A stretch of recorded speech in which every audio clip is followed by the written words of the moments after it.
হ্যারে পাটকেতি, তোমার কপালে অনেক দুঃখ রয়েছে।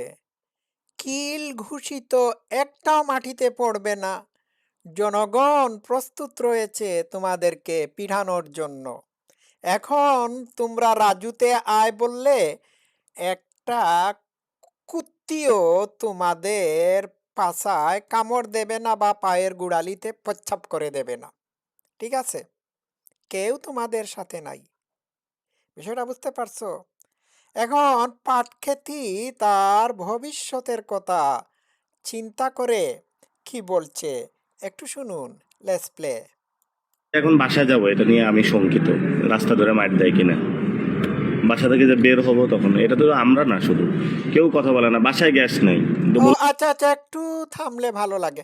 বাসায় গ্যাস নাই, না খেয়ে মারা যা।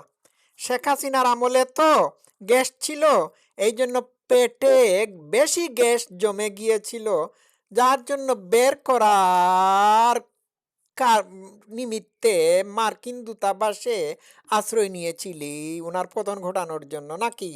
হ্যাঁ, ভাষায় গ্যাস নাই। এখন বলছে সে তার জীবন নাকি শঙ্কিত, বাইরে বের হতে পারতেছে না। তো দেশের জনগণ তোমাদের সাথে ছিল তো, ছিল না? হ্যাঁ, তাহলে শঙ্কিত হবে কেন? বের হও, বের হও, দেখো কি অবস্থা হয়। ঠিক আছে? বলছে মানুষ তাদেরকে মাইট দেবে। দেবে না কেন? মানুষের দেয়ালে পিঠ ঠেকে গেছে। এখন মানুষের কাছে সমন্বয়ক শব্দটাই হচ্ছে একটি ঘৃণিত শব্দ। ঠিক আছে? আর একটু শোনা যাক। বললাম অনেকে আসে আমার কাছে, আমি বললাম কথা বললো, কথা বলেন আপনারা, বললো কথা বলা তো গ্যাস নাই বাইচে আছি, কথা বললে তো মেরেই ফেলবে, তখন তার আচ্ছা, কথা বললে মেরেই ফেলবে। তো পাটক্ষেতি বলছে বাসায় যাব, এটা নিয়ে সে নাকি শঙ্কিত। যদি রাস্তায় বের হয় তাহলে ধৈরে মাইট দেবে, তার পশ্চাৎ দেশ একেবারে বুলবুলির কির মতো লাল করে দেবে। ঠিক আছে? বুলবুলি পাখি দেখছেন তো আপনারা? বুলবুলি পাখির কি দেখেছেন আপনারা? গুল কি, হুম, ওই গুল পক্ষী লাল। হ্যাঁ, মনে হয় তার পশ্চাৎ দেশে সূর্যোদয় হয়েছে। ঠিক আছে? তো যাকগে, আমি এইটা মজা করে বললাম। তো পাটকেতি রে, হুম, তোকে তুই তো কতবার মাইর খাইছিস না? খাস নাই? আচ্ছা, ওই তোর মাহফুজ আলমকে বোতল থেরাপি দিছিল না?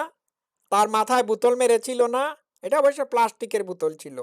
যদি কাচের বোতল হতো তাহলে মগজ বের করে ফেলত, মগজ বের হয়ে যেত, বের হতো না? আচ্ছা, আরো সমন্বয়করা মাইর খাইছে না? এই যে হান্নান মাসুদ নাকি কি, নাকি কি একটা, এর কপালে এমন ঘুষি দেওয়া হয়েছিল, মনে হয়েছিল মানে ঘুষি দেওয়ার পরে কপালের সাইডটা এমন ফুলে ফেপে উঠেছিল, মনে হয়েছিল এটা ময়মনসিংহের বনরুটি। ঠিক আছে? তো দেশে বিদেশে যেখানেই যাস সেইখানেই মানুষ তোদেরকে ধাওয়া করে। খালা ফাডারে তো মানে কিভাবে ইংল্যান্ডে আক্রমণ করা হয়েছিল এটা তো খেয়াল করেছিস নাকি?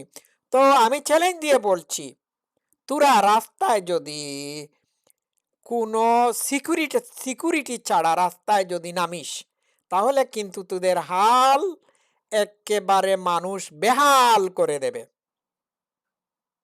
জনগণের তোরা যে ক্ষতি করেছিস সেটি ভাষায় প্রকাশ করার মতো না। ঠিক আছে? তোদের এই অপরাধের অপরাধের প্রতিশোধ মানুষ নেওয়ার জন্য রাস্তায় নেমে গেছে।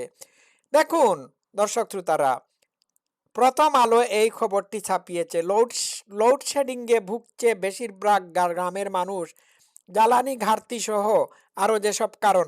আমি ওই কারণগুলো ব্যাখ্যা বিশ্লেষণ করব না।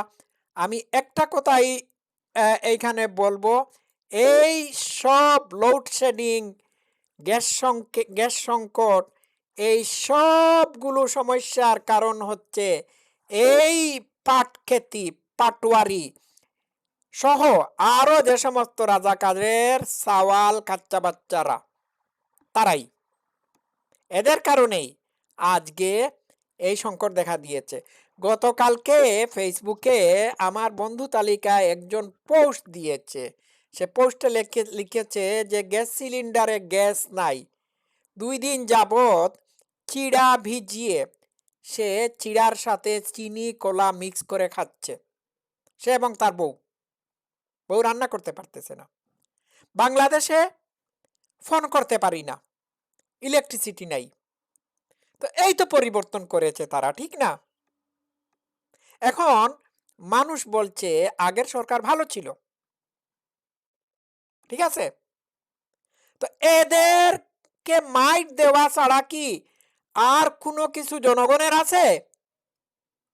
বলুন, আছে? মাইট দেওয়া ছাড়া কি আর জনগণের কিছু আছে?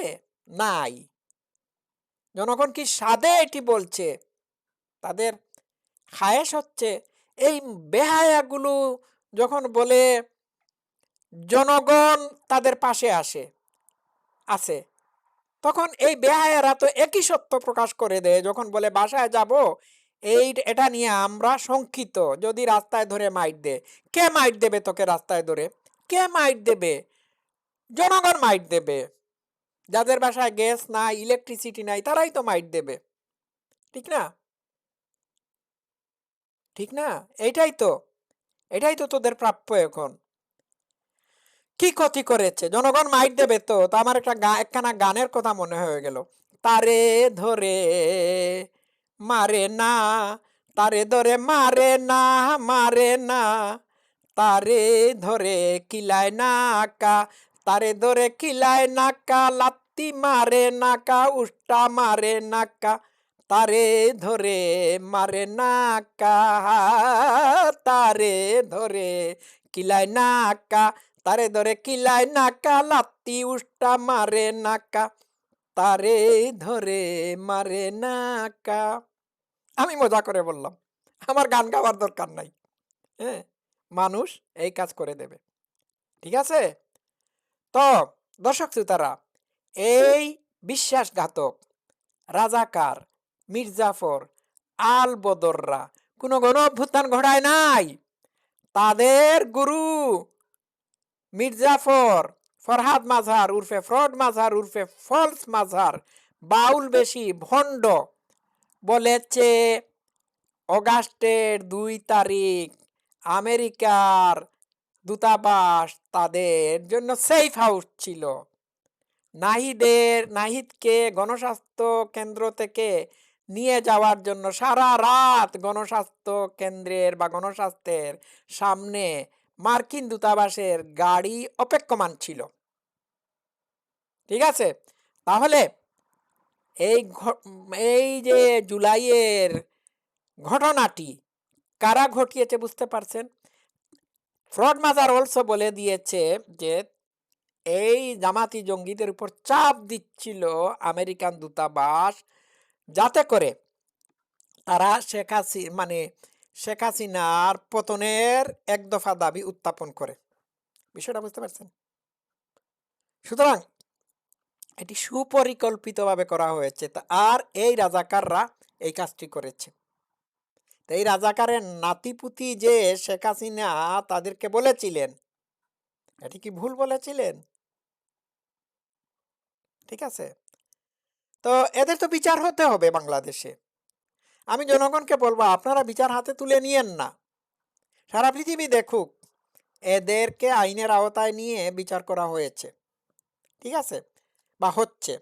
দর্শক শ্রোতারা, কি বলেছে আবার বলে ফেলি, যদি রাস্তায় ধরে মাইট দেয়, কেন মাইট দেবে না? রাস্তায় একা বের হো, কোনো সিকিউরিটি বা নিরাপত্তা ছাড়া বের হো, দেখ তোদের অবস্থা কি হয়। তোরা তো জনগণকে প্রতারিত করেছিলে এই বলে যে তোরা মুক্তিযুদ্ধের সপক্ষের মানুষ হয়ে শেখ হাসিনার সমালোচনা করতেছিস। হ্যাঁ, বা হ্যাঁ, এটাই তো না, তোদের গানের ভাষা ছিল কি, তীরহারা এই ঢেউয়ের সাগরে পাড়ি দেব রে, আমরা কজন নবীন মাঝি, তীরহারা এই ঢেউয়ের সাগরে পাড়ি দেব রে। এই স্বাধীনতার গানগুলো গেয়ে গেয়ে জনগণকে ব্ল্যাকমেল করেছিলে না? বঙ্গবন্ধুর বাংলায় বৈষম্যের ঠাঁই নাই এই জাতীয় স্লোগান দিয়েছিলি তো। তখন তো জনগণ বুঝতে পারে নাই। যদি তোরা ওই সময় বলতিস যে তোরা আমেরিকার ষড়যন্ত্র বাস্তবায়িত করার জন্য রাজাকার আলবদর হয়ে রাস্তায় নেমেছিস, তাহলে তো একটা জনগণ তোদের পাশে এসে দাঁড়াতো না।